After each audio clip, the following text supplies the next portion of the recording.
नमस्कार, आप सभी का बहुत स्वागत है न्यूज नेशन के डिजिटल प्लेटफॉर्म पर। आपके साथ हूं मैं खुशबू मनोरमा मिश्रा, मेरे साथ हैं ज्योति तनेजा भसीन। और आज हम बात करेंगे महाराष्ट्र की राजनीति की, जिसमें अब लगभग सब कुछ क्रिस्टल क्लियर हो चुका है। जी हाँ, क्रिस्टल क्लियर इसलिए कि बीजेपी विधायक दल की बैठक हुई और बीजेपी विधायक दल की बैठक में जो नेता था वो चुन लिया गया देवेंद्र फडणवीस को, जैसे कि कयास थे। लेकिन फिर भी बहुत दिन लग गए।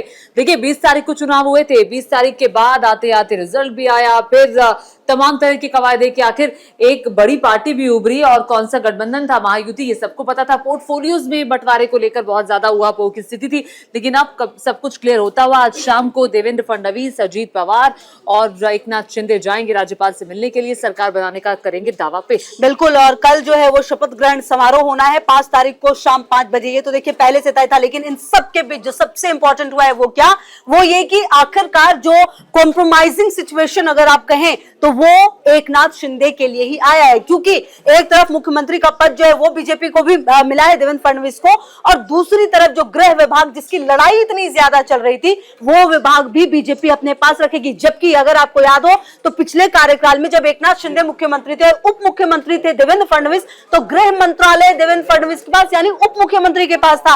लेकिन इस बार सिचुएशन थोड़ी अलग होती हुई नजर आ रही है। अब देखिए एकनाथ शिंदे ने मनाने की तो बहुत कोशिश की, बताने की, जताने की कोशिश की अपनी नाराजगी के बारे में। पहले तो मुख्यमंत्री को लेकर आ था एकनाथ शिंदे कैसे कॉम्प्रोमाइज कर लेते थे कि अभी मुख्यमंत्री और फिर से वो डेप्यूटी सीएम बनेंगे, और यही स्थिति देवेंद्र फडणवीस के साथ भी आई थी। लेकिन एकनाथ शिंदे ने फिर जब रिजल्ट आया उसके 3-4 दिन बाद कहा कि किसी प्रकार की कोई मनमुटाव नहीं है, बीजेपी का आला कमान जो तय करेगा मान लेंगे। उसके बाद एकनाथ शिंदे एकाएक चले जाते हैं अपने गांव चले जाते हैं, अपने गृह क्षेत्र चले जाते हैं और कहते हैं कि देखिए मैं इतने दिन से मैंने छुट्टी नहीं ली, 2.5 साल से लगातार काम कर रहा था, लोगों से मिल रहा था, 8-10 रैलियां में लगातार चुनाव के दौरान कर रहा था, अब मैं आराम करने के लिए आया हूं। अब वो जो आराम करने के लिए एकनाथ शिंदे गए थे ना, उसको कहा जा रहा था नाराजगी के तौर पे कि वो नाराज हो गए हैं। वो दरअसल होम मिनिस्ट्री चाह रहे हैं और होम मिनिस्ट्री बीजेपी देना नहीं चाहती। बीजेपी के 132 विधायक और एकनाथ शिंदे के उसके आधे से भी कम विधायक, और ऐसी स्थिति में बीजेपी ये चाह रही थी कि भाई हम जब बड़े भाई हैं तो बड़े भाई की भूमिका हम अच्छे से निभाएंगे। देवेंद्र फडणवीस भी इस बात को मानने के लिए तैयार नहीं थे। लेकिन अब ये जानकारी आ रही है कि जो मुख्य मंत्रालय गृह विभाग है वो बीजेपी अपने पास रखेगी। और बड़ी बात ये भी है कि देखिए गृह विभाग जिसके पास होता है वो दूसरा सबसे बड़ा किसी भी स्टेट में वो दूसरा सबसे पावरफुल व्यक्ति उस सरकार में माना जाता है। अब जैसे कि देवेंद्र फडणवीस डेप्यूटी सीएम थे तो उनके पास ये विभाग था अभी महायुति की सरकार में। लेकिन अब स्थिति स्पष्ट है, कॉम्प्रोमाइज जैसा कि खुशबू ने बताया वो एकनाथ शिंदे ने किया है। लेकिन खुशबू किस किस के पास क्या क्या आ रहा है, क्या जानकारी है? देखिए ये कुछ नेता जो हैं जो शपथ ले सकते हैं मंत्री पद की, उनके नाम कुछ आए। शिवसेना की अगर आप बात करें तो एकनाथ शिंदे के साथ दीपक केसरकर, उदय समांथा, शंभू राजदेसाई और गुलाब राव पाटिल ये नाम है। जबकि एनसीपी की तरफ से अजीत पवार, धनंजय मुंडे, छगन भुजबल, हसन मुश्रीफ, दिलीप वालसे पाटिल, अदिति तटकरे और धर्मराव बाबा आश्रम ये नाम है। जबकि बीजेपी की फहरिस्त तो थोड़ी लंबी जरूर है, लेकिन एक बात जो आप कह रही थी ज्योति, उसमें मैं एक और चीज कहना चाहूंगी कि गृह विभाग जैसा कि कह रही थी आपकी सबसे ज्यादा स्ट्रांग होता है मुख्यमंत्री के बाद।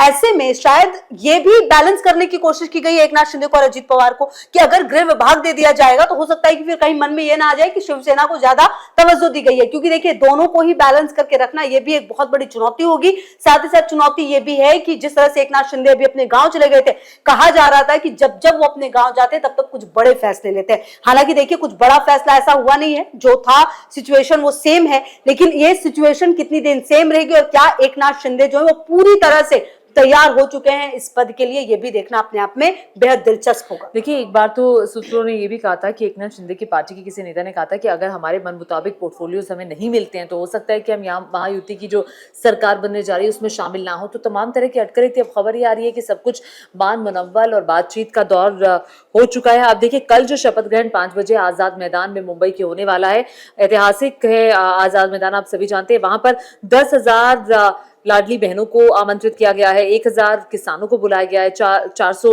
हिंदू संत भी इस स्वेरिंग सेरेमनी का हिस्सा बनने वाले हैं। तो कुल मिलाकर के तैयारियां पूरी हो चुकी हैं।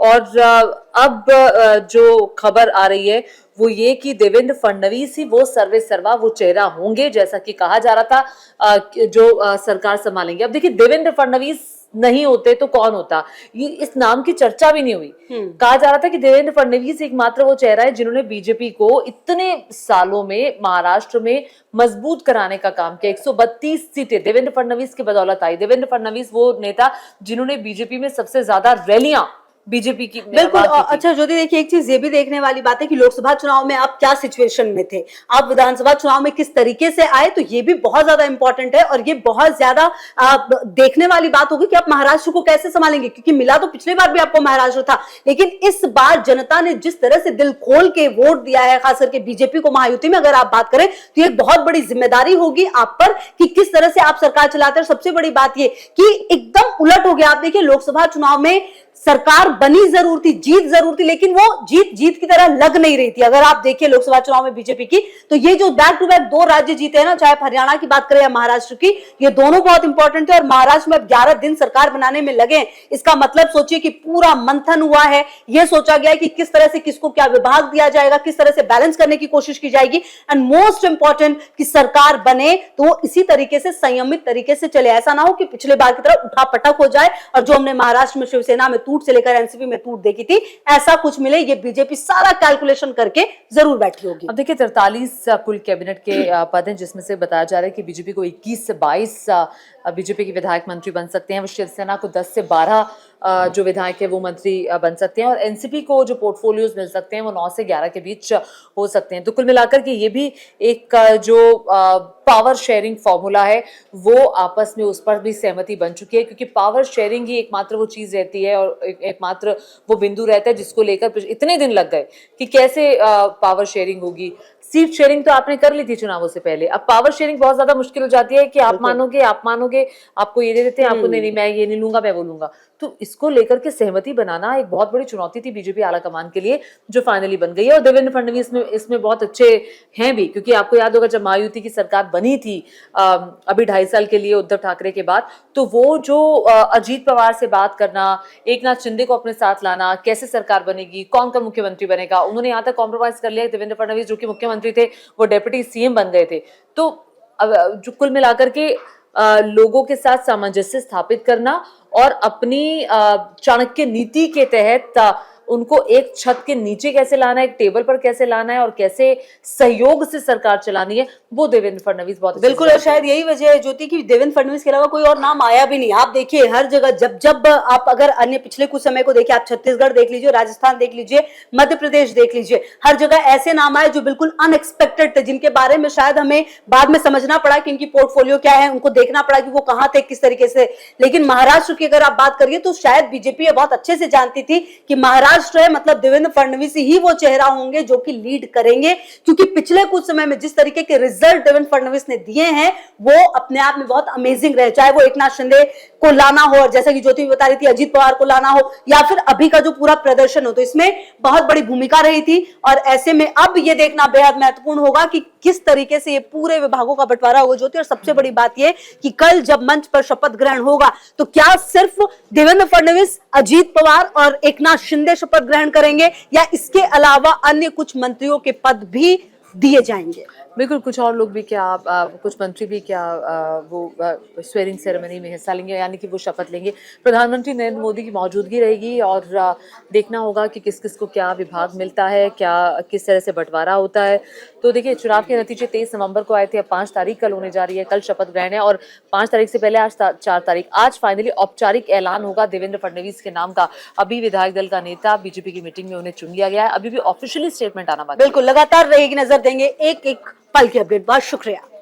न्यूज नेशन अब व्हाट्सएप पर खबरों के ताजा अपडेट के लिए न्यूज नेशन के इस क्यूआर कोड को स्कैन करें।